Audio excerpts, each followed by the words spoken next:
After an already difficult few years, Israel's relationship with Europe has come under even more strain in just the past few weeks. Italy suspended a defence agreement with Israel. Israel's finance minister launched a verbal attack on Germany's chancellor. An EU petition calling for the suspension of the EU-Israel Association Agreement surpassed 1 million signatures, and Hungary's incoming prime minister confirmed he would rejoin the ICC and would therefore be obligated to arrest Benjamin Netanyahu if he visited. So, in this video, we're going to explain the recent shifts in EU thinking on Israel, what's behind it, and what concrete actions may or may not follow.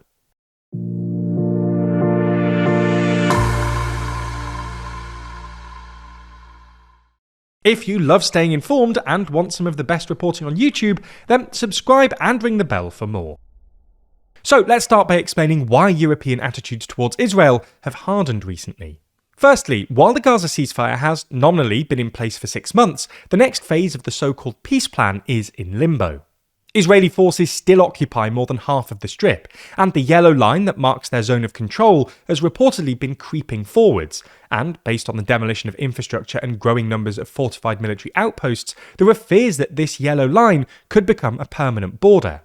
Meanwhile, more than 750 Palestinians in Gaza have been killed by the Israeli military, and talks on disarming Hamas have made little progress. Obviously, European leaders have also been frustrated at Israel's and the US's war against Iran, which we've previously covered on this channel. Perhaps more so than this, though, Israel's invasion of Lebanon, as part of its war against Hezbollah, has played a major role in the souring of EU-Israeli relations. Thousands of Lebanese have been killed by widespread Israeli strikes, and over 1 million have been displaced, while Israeli troops have occupied a portion of southern Lebanon, with a view to establishing a security buffer zone.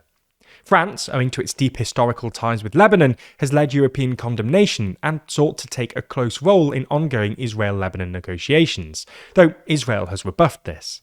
Specific events within the context of the Israeli invasion have drawn further European condemnation.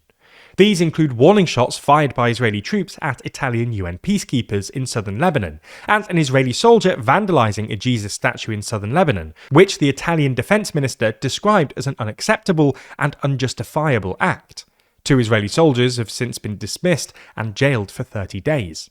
That latter example comes after European governments, including the Italian, Spanish and French, condemned the Israeli government's decision last month to block Jerusalem's Catholic cardinal from marking Palm Sunday at the Church of the Holy Sepulchre. Israel's actions in the occupied West Bank are a further source of tension with Europe.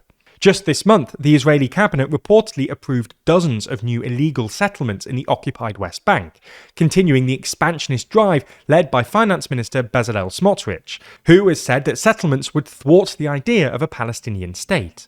Alongside what many, including the International Crisis Group and Chatham House, have called the de facto annexation of the West Bank, attacks by Israeli settlers against West Bank Palestinians continued to rise. Furthermore, to much international, including European condemnation, the Israeli Knesset recently approved a law that imposes the death penalty as the default punishment for Palestinians convicted of deadly terror attacks. In theory, Jewish Israelis could also face the same punishment, but in practice, this looks unlikely to ever happen, because the law applies only in cases where the intention of the attack was to negate the existence of the State of Israel. So, those are some of the things driving a wedge between Europe and Israel. But how have things actually shifted in Europe? At the national level, there's been some rhetorical hardening and specific action. Italian Prime Minister Giorgia Meloni, who's been one of Israel's closest allies in Europe, suspended her country's defence agreement with Israel in, quote, view of the current situation. German Chancellor Friedrich Merz, another instinctive backer of Israel, received a written tirade from Bezalel Smotrich after saying there must be no de facto annexation of the West Bank. Israel has also lost its staunchest European ally in Viktor Orban, who lost this month's Hungarian election. His successor in waiting, Peter Magyar, has confirmed that he will halt Hungary's departure from the International Criminal Court, which Orban had set in motion in solidarity with Netanyahu, who is subject to an ICC arrest warrant for alleged war crimes in Gaza. But in terms of EU-level action, there are still divisions holding back action. The EU's close relationship with Israel has been underpinned since 2000 by the EU-Israel Association Agreement, which, among other things, gives Israel preferential access to the EU's market and provides for research and diplomatic cooperation. This has been at the centre of the debate over what the EU might do, and given the EU is Israel's biggest trading partner, the potential impact is significant. Following a review of Israel's compliance with the human rights-related Article 2, which stipulates that cooperation is based on respect for human rights and democratic principles, the European Commission proposed last September a partial suspension of certain trade-related provisions, though this didn't go anywhere at the time. However, the association agreement is back in focus, given the recent events we've just discussed. Additionally, a European citizens' initiative demanding the full suspension of the deal recently surpassed 1 million signatures. Ahead of an EU foreign ministers meeting earlier this week, Ireland, Slovenia and Spain pushed for the issue to be revisited and the agreement to be suspended. Scores of non-governmental organisations, including Amnesty International and Oxfam, as well as a host of UN special rapporteurs, endorsed the call too. However, there is not the unanimous support necessary for a full suspension, nor does there appear to be the qualified majority necessary for partial suspension. In fact, despite the recent deepening of divisions between Germany, Italy and Israel, it's Germany and Italy that still leads the blocking minority.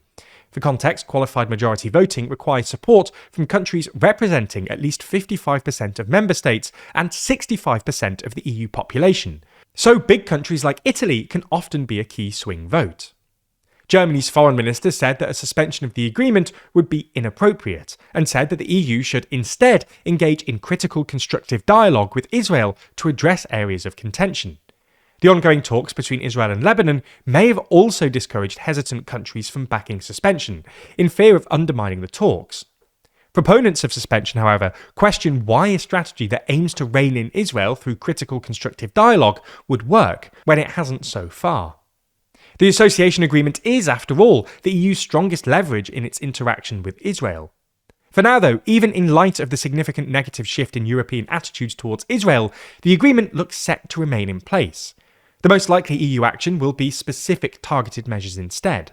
For instance, France and Sweden are pushing for restrictions on trade from illegal Israeli settlements in the West Bank, and EU Foreign Policy Chief Kaja Kallas has suggested that with a new government in Hungary, a door has opened for the EU to impose sanctions on violent Israeli settlers.